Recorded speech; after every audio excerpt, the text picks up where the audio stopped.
Hello everyone, this is Gary. I'm the International Trade Manager from Incoterms. Welcome to our Incoterms Academic.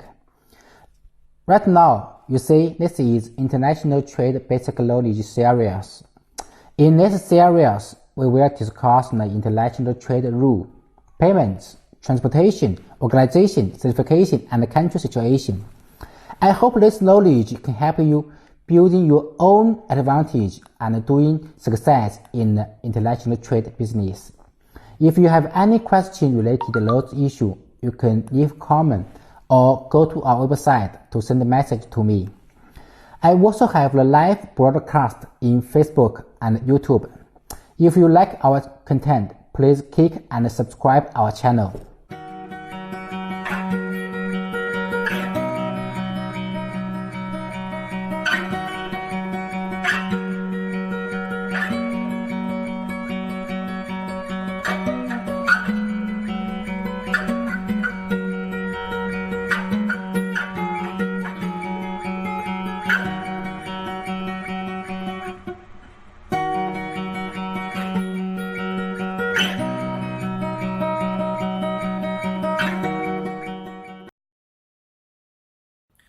Within Incoterms, which define the rules of international trade. Group C includes the rules where basic transport costs are paid by the seller. In addition, the seller agrees transport and carries out customer clearance, and the risk is transferred to the buyer when the goods are on board the vessel. In this video, we will talk about the close look at the Incoterms 2020 CFR, which means cost and freight. Okay, as usual, we will discuss from the cost, obligation, deliver, insurance, and final conclusion to understand these terms. Okay, let's start about CFR. What's the seller take cost? 1. The seller take tax cost in the country where the goods were manufactured. 2. The seller take the port charge at the port of the departure. 3. The seller take the cost of transporting goods to the port. 4. The seller take the cost of obtaining an export license. 5. The seller take the cost of customs duty and tax in the country of the departure. 6. The seller take the cost of goods, quality control, weighting, measurement, and counting the goods, which is necessary before loading the goods onto the vessel. 7.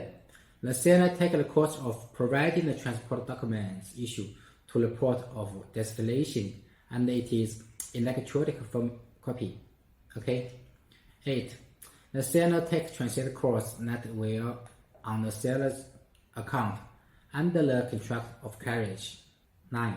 The seller takes a cost for security clearance for export, as well as safety and labeling packaging for the goods.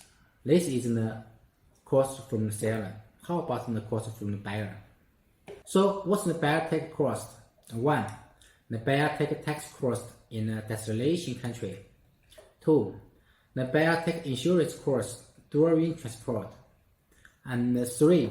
The buyer takes transport closed from the home port to the main office. 4. The buyer takes the cost of obtaining the import license necessary for the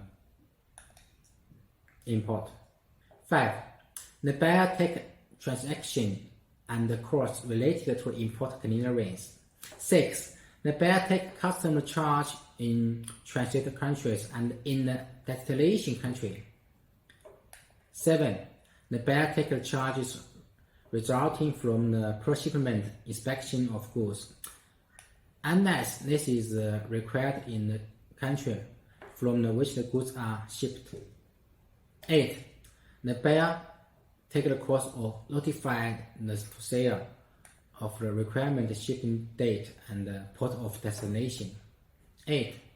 The buyer takes all charges related to transit unless start with the allowance in the contract of carriage. 10. the buyer takes the unloading cost including netterage and wharfage charge unless stated otherwise in the contract of carriage. Okay, let's say about the obligation for both parties. What are the seller's obligations? The first one, the seller needs loading and the starting point of transport. 2. The seller needs marking and the contract for carriage. 3. The seller needs to deliver the goods on board on the vessel along with the commercial invoice in the place of indicated by the buyer, as well as the paid costs related to it. 4.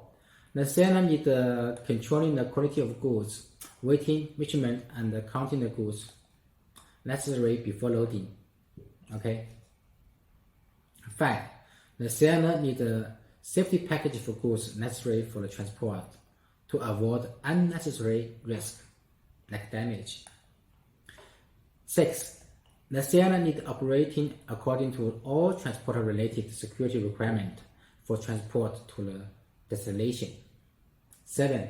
The seller needs to provide the transport documents issued to the destination port for the goods and it is copied in electronic form.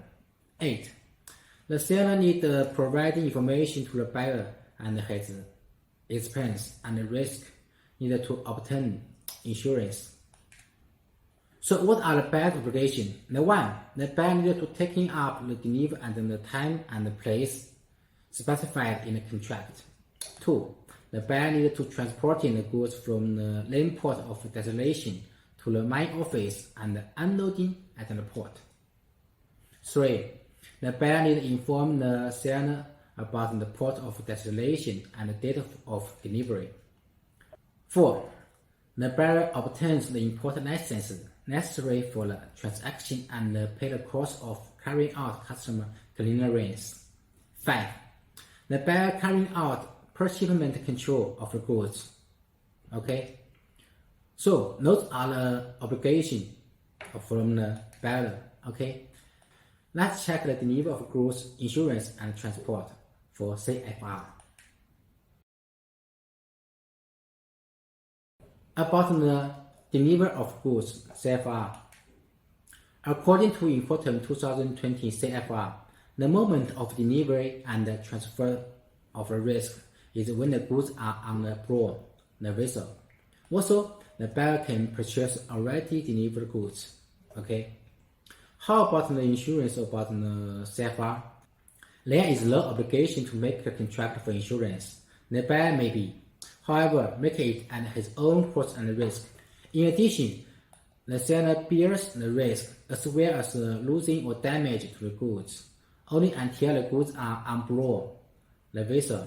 Besides, the buyer bears the additional risk of losing or damaging the goods if the buyer has not notified the seller of the date or shipment and the destination port. According to legal provision, CFR applies only sea and inland waterway transport. It is not used in another form of transport. The seller must provide the buyer with the transport documents to the agreed port of destination and his own expense. These documents must cover the contract of goods, date within the period, agreed shipment, enable the buyer to claim goods from the carrier and the port of destination, and enable the buyer to sell the goods in transit by the transfer of the documents to the next buyer, or by notification to the carrier. The buyer must be provided with the full set of documents. So, let's do in the final part.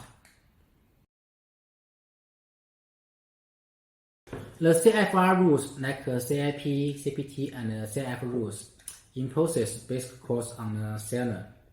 The obligations in this rule are also relatively similar to the obligation of the seller in FOB rules. Therefore, however, a fundamental difference between them. In the case of Incoterms CFR rules, the seller is responsible for transport.